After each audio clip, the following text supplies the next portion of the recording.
Hello everyone, this is Leanne Allegretto at the National Weather Service in Missoula, coming to you today with your planning briefing for the next several days worth of weather and an early Thanksgiving. Happy Thanksgiving everyone who is listening to this.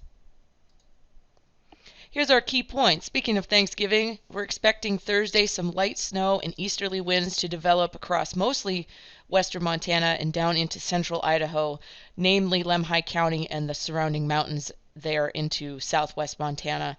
That will be the only weather maker for the foreseeable future, because after that we do expect high pressure to rebuild across the west coast, which will place the Northern Rockies in a mostly northerly to northwesterly flow pattern.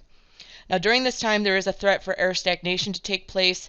Right now the forecast confidence on that for the Northern Rockies is rather low due to that northerly flow pattern, but it still is a possibility, perhaps even more so in central Idaho. Temperatures during this time into the weekend will be seasonable to slightly above normal, and the next chance for precip probably mid to late next week, so it's going to be a dry and boring forecast.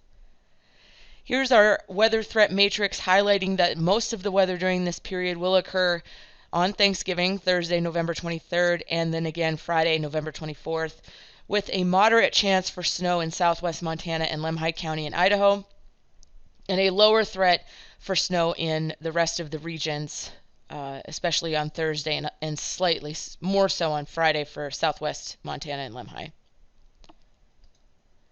So here's an animation showing you that one weather maker I have to discuss during this briefing, which will begin later today, Wednesday, and continue through Thursday. And I highlighted here our region in the red box, but you can see the blues coming down out of basically British Columbia and Alberta's border. And it does enhance quite a bit as the precipitation moves over southwest Montana into central Idaho. There will be some light showers of the snow variety along the Continental Divide as well, which will include mountain passes, basically connecting the Continental Divide. How much? Well, this is a graphic through Wednesday night, 11 p.m. Wednesday night, showing the percent chance of 1 inch of snow or more. And you can see it's confined to the higher elevations. So there is a 30% in West Glacier for as far as like higher valleys, but then everything else really increases the further up in elevation that you go, particularly Marias Pass, McDonald Pass, and to a lesser extent Lookout and Lolo. Now, when we get through Thursday morning, that will continue to move southward with time. The valleys, as you can see here, there's between 1/10 of an inch and an inch. Very low possible, but this is the mean snowfall total during this time, so this encompasses Wednesday and through Thursday morning. And you can see there could be a trace of snow in some valleys of northwest Montana into west central Montana and even in central Idaho as well. But overall, not big amounts at all. And then the weather pattern I mentioned going through the weekend, this shows the weather pattern as of 11 a.m. Friday. This shows you winds and pressure, and basically what I've highlighted here is that there is that high pressure building off the Pacific coastline.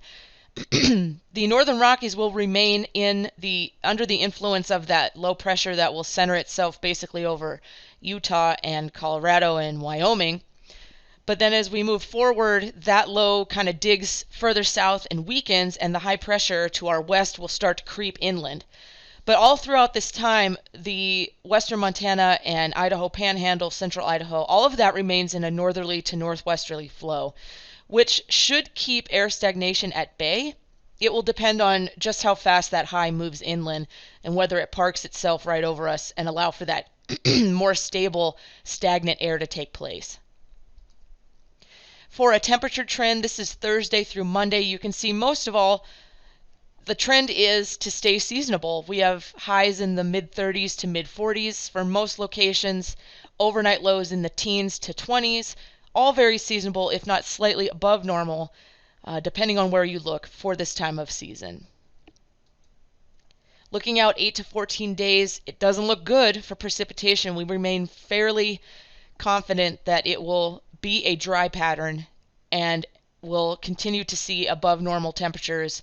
This is valid for November 29th through December 5th. That's all I have for you today. Our next scheduled briefing will be Sunday, November 26th. And as always, please call or email with any questions. Thank you and have a great rest of your week.